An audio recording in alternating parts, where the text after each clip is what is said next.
নমস্কার বন্ধুরা, তোমাদের সকলকে স্বাগত জানিয়ে শুরু করছি আজকের ভিডিও। আজ আমি জড় জগৎ নিয়ে কথা বলবো।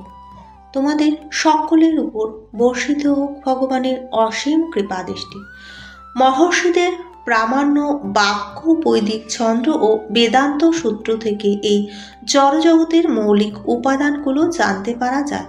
প্রথমে মৃত্তিকা, জল, অগ্নি, বায়ু ও আকাশ, এদের বলা হয় পঞ্চমহাভূত। তাছাড়া আছে অহংকার, বুদ্ধি ও প্রধান। তারপর আমাদের যে পাঁচটি জ্ঞানেন্দ্রিয়, তা হলো চক্ষু, কর্ণ, নাসিকা, জিহ্বা ও ত্বক। তারপর পাঁচটি কর্মেন্দ্রিয়, বাক, পানি, পাদ, বায়ু ও উপস্থ। তারপর ইন্দ্রিয়ের ঊর্ধ্বে আছে মন, যাকে অন্তেন্দ্রিয় বলা হয়। সুতরাং মনকে নিয়ে ইন্দ্রিয়ের সংখ্যা হচ্ছে একাদশ। তারপর আছে পাঁচটি ইন্দ্রিয়ের বিষয় বা তন্মাত্র, রূপ, রস, গন্ধ, শব্দ ও স্পর্শ। এই 24টি তত্ত্বকে সমষ্টিগতভাবে নিয়ে এই জড় জগৎ তৈরি হয়েছে। জগতের অভিপ্রকাশ অনিত্য হতে পারে, কিন্তু তা মিথ্যে নয়। কোনো কোনো দার্শনিক বলে থাকেন যে জগতের প্রকাশ মিথ্যে, কিন্তু ভগবদ্গীতায় দর্শন ও বৈষ্ণব দর্শন তা স্বীকার করে না। জগতের প্রকাশ যদিও সাময়িক, তবু তা সত্য। তাকে আকাশে ভাসমান মেঘ অথবা শস্যের পুষ্টি সাধনকারী বর্ষা ঋতুর সঙ্গে তুলনা করা চলে। যখন বর্ষা ঋতু শেষ হয়ে যায় এবং মেঘ ভেসে চলে যায়, তখন সমস্ত শস্যকণা বা বৃষ্টির ফলে পুষ্টি হয়েছিল তা শুকিয়ে যায়।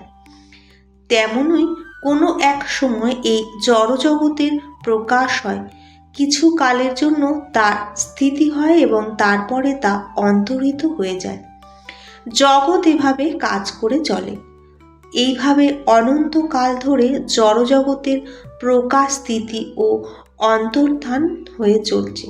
তাই জগৎ নিত্য, প্রকৃতি তা মিথ্যে নয়। আমাদের এই অজ্ঞানতার জন্য আমরা বুঝতে পারি না যে এই জগৎ প্রতি পদক্ষেপে দুঃখ দুর্দশায় পরিপূর্ণ। এখানে প্রতি পদক্ষেপেই বিপদ, কিন্তু অজ্ঞতার বশবর্তী হয়ে অল্প বুদ্ধিসম্পন্ন লোকেরা মনে করে নানা রকম জাগতিক প্রচেষ্টার দ্বারা পৃথিবীর প্রতিকূলতা নিরসন করে তারা সুখী হবে। তারা জানে না যে এই জড়জগতের কোনো জীবই জন্ম, মৃত্যু, জরাব্যাধি আদি ক্লেশের থেকে রেহাই পেতে পারে না। আত্মাকে যেমন অস্ত্রের দ্বারা কাটা যায় না, তেমনি আত্মাকে তার উৎস পরমাত্মার থেকেও বিচ্ছিন্ন করা যায় না। বরং স্বতন্ত্র জীবাত্মাগুলো পরমাত্মার শাশ্বত বিভিন্নাংশ। যেহেতু সনাতন জীবাত্মা পরমাণু সদৃশ্য, তাই ভগবানের বহিরঙ্গা মায়াশক্তির দ্বারা তাদের আচ্ছাদিত হয়ে পড়ার প্রবণতা দেখা যায় এবং এভাবে তারা ভগবানের সান্নিধ্য থেকে বিচ্যুত হয়ে পড়ে। ঠিক তেমন আগুনের স্ফুলিঙ্গেও যদিও আগুনের সঙ্গে তা গুণকারভাবে এক ও অভিন্ন, কিন্তু আগুনের থেকে বেরিয়ে এলেই তা নিভে যায় এবং তখন তার সেই আগুনের বৈশিষ্ট্যগুলো দেখা যায়। তেমনই পরমাণু সদৃশ জীবাত্মা ভগবত বিমুখ হয়ে পড়লে মায়া শক্তির দ্বারা আচ্ছাদিত হয়ে পড়ে এবং তার প্রকৃত স্বরূপ বিস্মৃত হয়ে পড়ার ফলেই নানা রকম দুঃখ কষ্ট ভোগ করতে থাকে। পৃথিবীতে নানা রকম গাছপালা সৃষ্টির জন্য বৃষ্টি দায়ী নয়, যদিও বৃষ্টির অভাবে কোনো গাছপালা জন্মানোর সম্ভাবনাই থাকে না। বৈদিক স্মৃতিতে সেই সম্বন্ধে বলা হয়েছে, নিমিত্ত মাত্র মে বাসু সূর্য নাম সর্বকর্মাণে প্রধানকা নিভৃত্তা যতৈব সৃজৌ শক্ত। এই জড়া সৃষ্টির প্রথম কারণ হচ্ছেন ভগবান একমাত্র।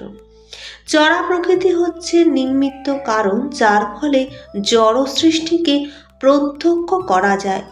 সৃষ্ট জীব অনেক রকম, যেমন দেবতা, মানুষ, পশু, পাখি আদি, এবং তারা সকলকেই তাদের পূর্বকৃত পুণ্য অথবা পাপ কর্ম অনুসারে দুঃখ ও সুখ পেয়ে থাকেন। ভগবান তাদের প্রকৃতির গুণ অনুসারে কর্ম করার সব রকম সুযোগ দেন, কিন্তু তিনি নিজে তাদের ভূত ভবিষ্যৎ পূর্ণ কর্মের জন্য দায়ী হন না। বেদান্তে সূত্রে বলা হয়েছে, বৈষম্য নৈঘৃণ্যে ন সাপেক্ষ তাত ভগবান সর্বদাই নিরপেক্ষ থাকেন। তিনি কোনো জীবের প্রতি পক্ষপাত যুক্ত নন। জীব তার নিজের ইচ্ছা অনুসারে কর্ম করে এবং সেই সমস্ত কর্মের সম্পূর্ণ দায়িত্ব তার নিজের। মনুস্মৃতিতে বলা হয়েছে, ঘি ঢেলে যেমন আগুনকে কখনো নেভানো যায় না, তেমনই কাম উপভোগে তারা কখনো কামের নিবৃত্তি করা যায় না। জড়জগতের সমস্ত কিছুর কেন্দ্র হচ্ছে যৌন আকর্ষণ। তাই জড়জগৎকে বলা হয় মৌথনাগার অথবা যৌন জীবনের শিকল।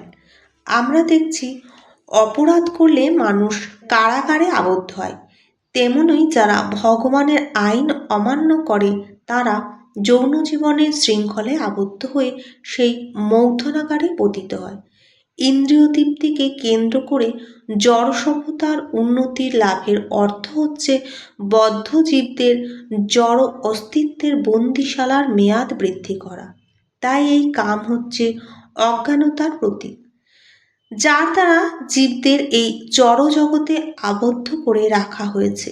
ইন্দ্রিয় তৃপ্তি সাধন করার সময় সাময়িকভাবে সুখের অনুভূতি হতে পারে, কিন্তু প্রকৃতপক্ষে সেই তথাকথিত সুখই হচ্ছে জীবনের পরম শত্রু। ভিডিওটি এখানেই শেষ করলাম। ভিডিওটি দেখে যদি কোনো উপকৃত হন অবশ্যই কমেন্টের মাধ্যমে জানাবেন। লাইক, শেয়ার, সাবস্ক্রাইব করে পাশে থাকবেন।